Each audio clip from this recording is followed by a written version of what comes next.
If you're looking for cool videos, then you're at the right place. From PC to the console, then leave a smile on your face. Junkyard, Junkyard. Get ready to watch a video from Junkyard. Hey everybody, how you doing? Welcome to an episode of Drinking with Junkyard. Oh my gosh, we're drinking here! Well, primarily this is a episode of different types of drinks, from milkshakes to adult beverages. And today we are going to be working on a martini. Now, you guys see me drink those on numerous videos due to the fact, well, I enjoy a good martini. And most of you aren't even aware of the fact that I am actually a certified bartender. I actually went to bartending school in my day. I have a certificate. I don't use it too much, but nonetheless, I do know how to make quite a few cocktails. I've worked behind a bar before. So with that, I figured I'd take this opportunity to show you guys how to make a perfect martini. What we have here is a martini glass. We got some shredded ice, some olives, I have some gin, as well as some vermouth. Now, there's quite a few different gins out there. What it comes down to is you got to find one that's your preference. There's Beefeaters, there's Seagrams, there's Bombay. Bombay Sapphire, by all means, has to be my #1 favorite gin of all gins. It's a little bit pricey, so I don't get to have it in the house too often.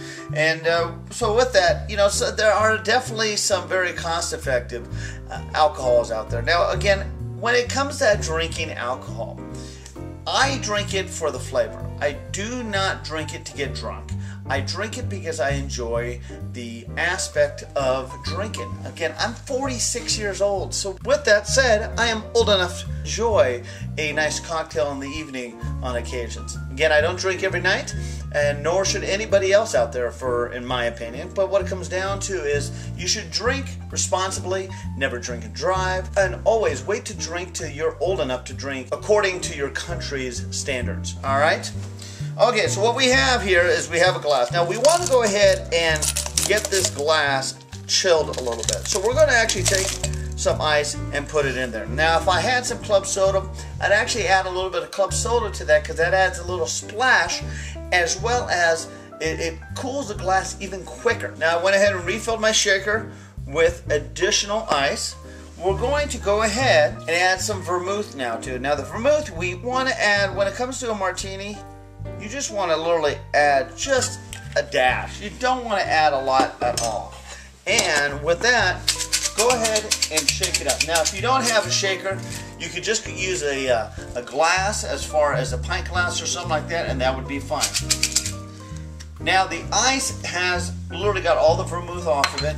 Next, what you want to do is pour out the excess vermouth right out of the can into the sink. You want as little vermouth in here as possible when it comes to a good martini. Next, what we're going to do is add some gin.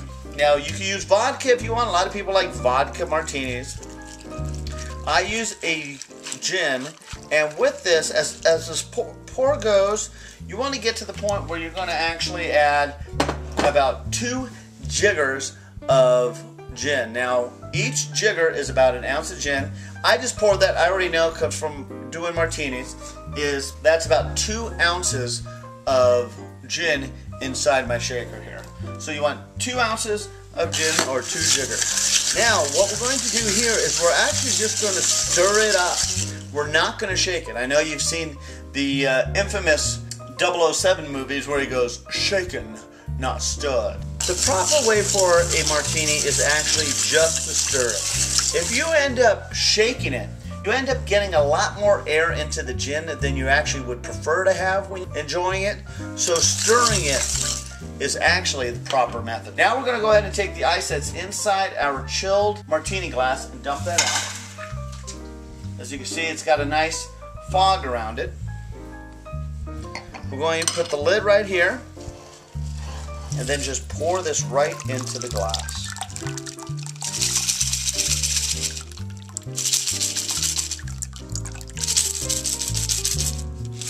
All right. Next, we have some olives here. 2 olives is perfect. Just drop that in there. And now, folks, this is the perfect gin martini.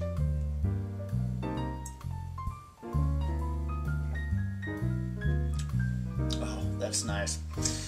vermouth ends up cutting a little bit into the gin, so it's not so intense. Now, gin, like most alcohols, is an acquired taste.